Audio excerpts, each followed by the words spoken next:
Bonjour à tous, nous sommes le mardi 6 janvier et il neige, il y a de la neige absolument partout, voilà, émission qui colle à l'actualité, émission qui est proche de vos préoccupations, je suis proche du peuple, je suis pas dans une bulle déconnectée qui se concentre seulement sur le football. Bon, une fois qu'on a dit ça, on va parler de football. Chelsea aurait fait une offre pour Vinicius Junior et c'est assez intéressant d'en parler parce que finalement, ça va nous permettre de parler de l'avenir du Brésilien, mais également de quelques éléments autour du club des Blues qui, en ce moment, est une des grosses actualités. On sent qu'avec le mercato hivernal, ils vont bouger sur plein de dossiers. On parlera de Salisu et de Gvardiol dans la grande rubrique infirmerie. Et côté mercato, on parlera de Guendouzi et je dois vous avouer que je trouve le dossier intéressant parce que ça prouve que finalement le sportif est une chose et l'économie en est une autre, et de Cancelo parce qu'on a le dénouement d'un dossier qu'on avait commencé hier ou la semaine dernière, je sais plus, mais en tout cas on a le point final de cette affaire mercato, là aussi passionnante. Installez-vous confortablement et bienvenue pour le journal du jour.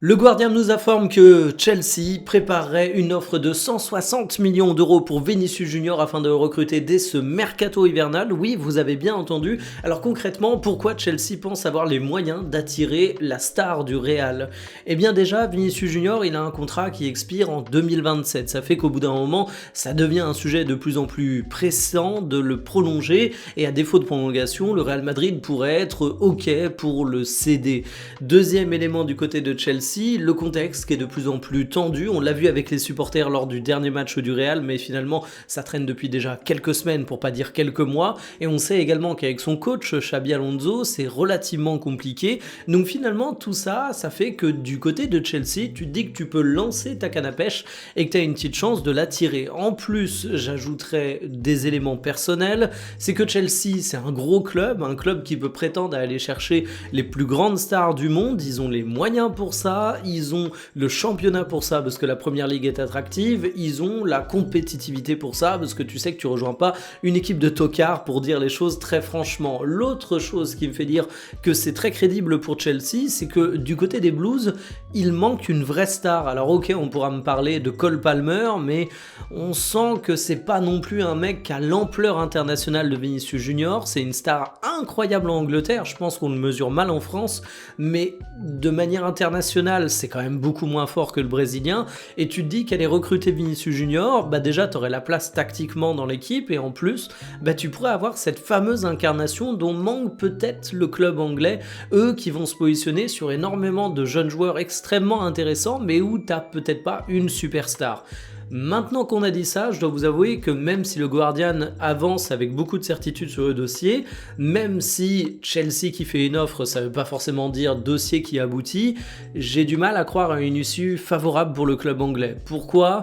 Eh bien déjà parce qu'on parle d'une volonté de recruter au cours du mercato hivernal, et moi j'imagine mal le Real Madrid lâcher l'affaire en cours de saison. À mon avis, ils vont essayer de le prolonger au moins jusqu'à cet été, et si cet été ils n'arrivent pas à le prolonger, eh ben, ils vont être ok pour le céder. On entend tout et n'importe quoi sur l'avancée de ces prolongations, parfois on a un immense pessimisme, parfois on a un immense optimisme, donc je vais pas trop m'avancer là-dessus, mais j'ai tendance à dire que quand t'as un doute, eh bien t'attends au moins jusqu'au mercato estival. Ensuite,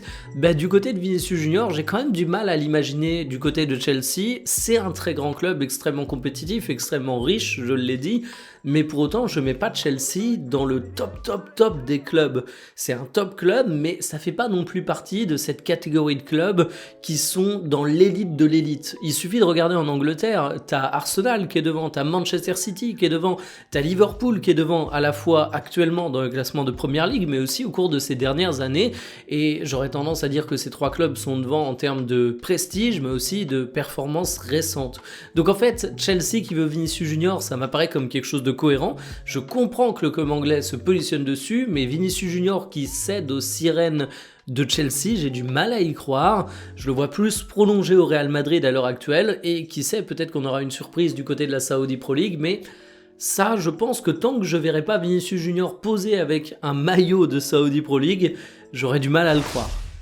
Salisu pour Salissou, oui ici on manie les mots comme Charles Baudelaire, le joueur était blessé dans le match qui opposait Monaco face à Lyon, on a désormais la communication officielle de l'AS Monaco, c'est une très mauvaise nouvelle puisque c'est une rupture du ligament croisé antérieur, oui les fameux croisés, ceux qui t'ont empêché de passer footballeur professionnel, t'inquiète pas mon gars ou ma meuf, on te croit, il n'y a pas de problème, c'est ça et pas l'absence de talent qui était un sujet, cette blessure ultra récurrente chez les footballeurs qui est vraiment mauvaise pour Salissou parce qu'on sait que les croisés, tu mets généralement beaucoup de temps pour t'en remettre, on parle en général de 6 mois, mais en plus de ça, parfois ça te modifie des trajectoires de carrière. Heureusement, Salissou, c'est pas un ailier qui mise tout sur son explosivité, sa vitesse et ses dribbles, il est très loin de ses problématiques, c'est un défenseur central, mais en attendant, c'est quand même une sacrée tuile. Et du côté de Monaco, les tuiles, on les enchaîne, parce qu'il y a Minamino qui s'est récemment blessé lui aussi très gravement, et les deux joueurs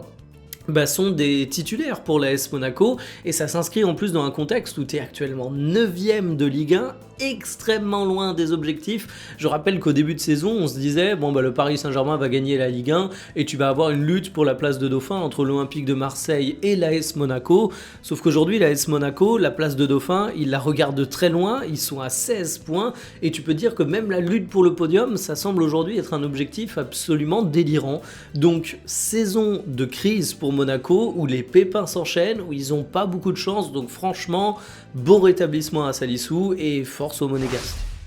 Il y a un consensus de la presse à la fois française et italienne autour d'un départ de Matteo Guendouzi de la Lazio dès ce mercato hivernal. C'est une nouvelle qui peut vous surprendre puisque si vous suivez l'actualité de la Serie A sportive et pas économique, vous avez seulement en tête que Guendouzi il s'est imposé comme un cadre du côté de la Lazio qui joue énormément et effectivement c'est un titulaire indiscutable même si son statut est amené à évoluer un petit peu au cours de cette saison. Alors vous allez me dire pourquoi lâcher le joueur en cours de saison parce que c'est un élément sportif important. Eh bien tout simplement parce que la Lazio Rome se retrouve dans une situation économique qui l'oblige à faire des sacrifices financiers. Ils doivent se retrouver avec environ 30 millions d'euros nets de vente au cours de cette saison pour équilibrer les comptes. Et quoi de mieux que Guendouzi? Je rappelle que Guendouzi il avait été acheté selon les estimations entre 13 et 14 millions d'euros à l'Olympique de Marseille. C'était un excellent coup du club italien et désormais il est valorisé à quasiment le double. Autant vous dire que si tu arrives à le céder pour sa valeur marchande estimée, eh bien c'est une excellente affaire financière, ça permettrait de renflouer les caisses mais également de te renforcer un petit peu offensivement, ce qui semble être un dossier plus prioritaire pour la Lazio. Alors au niveau des clubs prétendants, il y en a beaucoup, on annonce Fenerbahçe en pole position, il serait prêt à aligner un chèque de 27 millions d'euros, mais il y a également de la convoitise du côté de la Première Ligue et dans une très moindre mesure, ça parle également de l'Atlético Madrid. Je suis curieux de voir de quoi va être fait l'avenir de Guendouzi, c'est un joueur dont je trouve la carrière assez étrange au final, c'est beaucoup de remous mais pour le coup on peut pas lui reprocher parce que là il est plus victime de la situation financière de son club qu'autre chose, lui il fait le taf sur le terrain donc j'espère vraiment que sa prochaine destination lui plaira.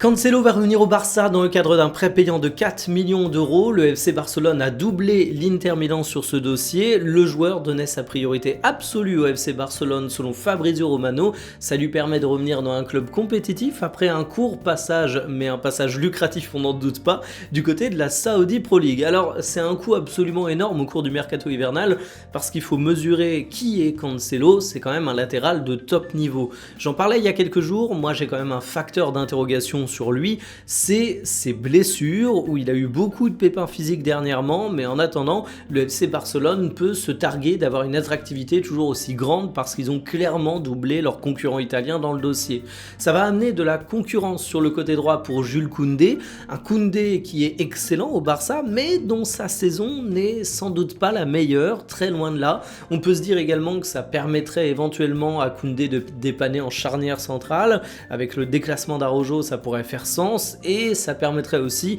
d'avoir une palette à outils un peu plus grande parce que Cancelo c'est pas exactement le même profil que Jules Koundé, inutile de vous le dire. Ce qui est bien avec Cancelo également c'est que c'est un joueur qui est hyper polyvalent, tu peux l'imaginer latéral droit, tu peux l'imaginer milieu droit, tu peux l'imaginer piston droit, tu peux même le voir du côté gauche parce que c'est un joueur qui a cette polyvalence qui est souvent fantasmée. D'ailleurs il y a beaucoup de gens qui disent ah si on recrutait un latéral qui pourrait jouer à droite, qui pourrait jouer à gauche, c'est hyper rare les latéraux qui sont capables capables de jouer des deux côtés, ou tout du moins qui n'ont pas une dégradation de niveau spectaculaire quand on fait appel à cette polyvalence. Cancelo appartient à cette classe très fermée de joueurs, donc franchement c'est un gros coup du Barça, et je repensais assez amusé au mercato estival où le gros coup des latéraux en Espagne c'était Trent Alexander-Arnold qui allait chez le concurrent au Real Madrid. Au final Trent ça prend pas forcément super bien jusqu'à présent, c'est un contrat d'avenir, on va pas parler d'échec, ce serait délirant seulement 6 mois après son arrivée, on fera le bilan dans 2 ans, dans 3 ans, mais sur ces premiers mois Trent a pas toujours été au niveau,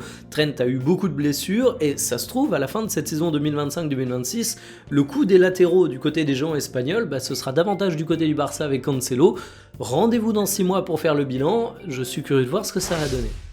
Super mauvaise nouvelle pour Gvardiol, fracture du tibia suite à son match face à Chelsea. Il va y avoir des examens supplémentaires, il va y avoir une opération qui va être faite, mais en tout cas, on a d'ores et déjà la couleur pour ces prochaines semaines, voire ces prochains mois. Le joueur ne pourrait tout simplement pas rejouer de la saison. C'est une hyper mauvaise nouvelle pour Manchester City parce que Gvardiol, c'est un élément central de leur équipe, c'est un élément qui est performant et ça se passe en plus dans un contexte où à une course au titre qui est extrêmement tendue avec Arsenal et où City dernièrement a laissé filer quelques points précieux et devrait au contraire pouvoir compter sur une équipe plus compétitive que jamais. Alors cette absence elle est préjudiciable pour City, c'est évidemment une hyper mauvaise nouvelle pour le joueur, mais pour sa sélection également parce qu'on se demande s'il va être rétabli pour la Coupe du Monde, et c'est comme dans chaque blessure, la durée de rétablissement allait avoir de deux manières. Peut-être que Gvardiol va rejouer quelques minutes de jeu en fin de saison si jamais sa blessure évolue positivement et que les examens avancés donnent de bonnes nouvelles, mais c'est pas parce que tu as repris à jouer que tu as repris ton vrai niveau. Et là, c'est là où le bas blesse pour cette Coupe du Monde, donc franchement, je lui souhaite un bon rétablissement. C'est une mauvaise nouvelle pour les supporters de Manchester City, mais j'ai envie de dire qu'au bout d'un moment, la roue du karma tourne un petit peu, parce qu'on a souvent vu Arsenal désavantagé dans la course au titre parce qu'ils avaient de grosses blessures. Cette fois, c'est du côté de Manchester City que ça semble tourner. Est-ce que ça va permettre aux Gunners d'avoir enfin ce titre de Premier League tant désiré? Eh bien, réponse dans quelques mois. Terminé pour le journal du jour, cet après-midi, je suis désolé, j'avais mis en commentaire épinglé, mais vous ne l'aviez peut-être pas vu. Évidemment, il y a eu un changement de sujet par rapport à ce que je vous avais teasé. Il y a eu l'actualité brûlante de Ruben Amorim qui part des Red Devils. Il quitte l'enfer, peut-être qu'il incarnait lui aussi l'enfer pour les supporters mancuniens, mais en tout cas, je me devais de traiter ce sujet d'actualité brûlante. Le sujet que je vous ai annoncé hier, sur lequel j'ai fait une petite devinette, eh bien, sauf retournement d'actualité une nouvelle fois, je devrais le traiter cet après-midi. Donc je vous donne rendez-vous pour ça aux alentours de 17 h. Kiffez bien votre journée, salut.